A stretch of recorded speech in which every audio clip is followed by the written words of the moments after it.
أعوذ بالله من الشيطان الرجيم. بسم الله الرحمن الرحيم. قل هل يستوي الذين يعلمون والذين لا يعلمون إنما يتذكر أولو الألباب.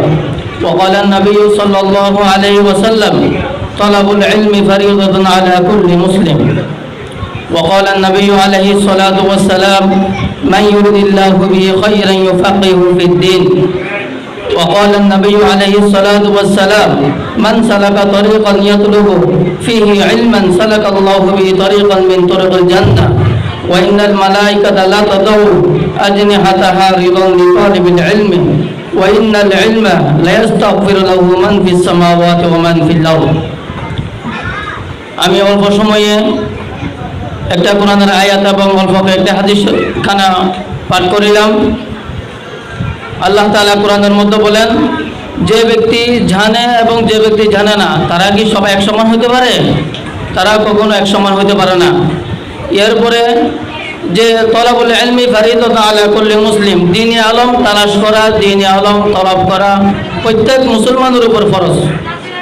আমাদের বেসিক আলম, আমাদের ইসলামিক আলম, আমাদের প্রত্যেক মুসলমানের উপরে ওইটুকু এলম অর্জন করা ফরজ যেইটুকু এলম অর্জন করলে একজন মুসলমান হিসাবে পরিচয় দিতে পারে।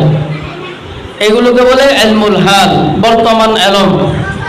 তো আমরা এগুলো বলবো না যে জেনারেল শিক্ষা যারা শিক্ষিত সেগুলো জায়েজ নেই, সেগুলো হারাম, আমরা এগুলো বলবো না।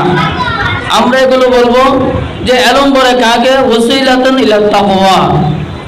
এলম বলে ওই জ্ঞানকে যে জ্ঞান আল্লাহর পরিচয় দিতে সাহায্য করে, এলম বলে ওই জ্ঞানকে। তো আমরা আর বাকি জ্ঞান যেগুলো শিখবো সেগুলো শিখবো আমরা শুধু প্রয়োজন বেঁধে রেখে, যতটুকু প্রয়োজন অতটুকু শিখবো। আমরা যখন ডাক্তার হব তখন আমাদের ডাক্তারের জন্য যতটুকু প্রয়োজন ওটুকু শিখবো। আমরা যখন ইঞ্জিনিয়ার হব ইঞ্জিনিয়ারের জন্য যতটুকু প্রয়োজন অতটুকু শিখবো। আমাদের মাদ্রাসা দারুন নাহজা আপনাদের পক্ষ থেকে কি চায়? আপনাদের সন্তানকে কি বানাতে চায়? এই দারুন নাহজা মাদ্রাসা যদি আপনার সন্তানকে দেন তাহলে আপনার সন্তান একজন দ্বীনি শিক্ষার পাশাপাশি, দ্বীনি বিদ্যার পাশাপাশি জাগতিক বিদ্যার এলম আপনার সন্তান এখান থেকে শিখতে পারবে। আপনার সন্তান সে যদি ক্লাস 8ম শ্রেণী, 9ম শ্রেণী, 10ম শ্রেণী পাশ করার পর সে যদি চায় সে একজন মৌলানা হিসাবে বের হইতে, তাহলে তার মৌলানা হিসাবে বের হওয়ার সুযোগ আছে।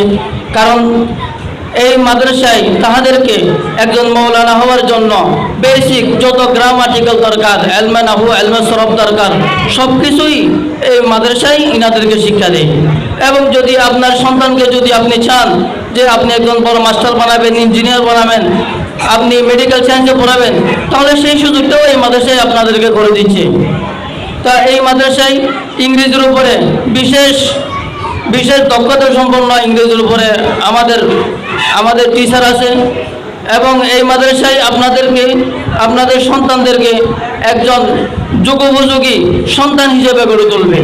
চাই ইসলামিক লেভেলের হয়ে সে একদিন দেখবেন বড় আকারের একজন সম্মানের নামি দামি ব্যক্তি হবে।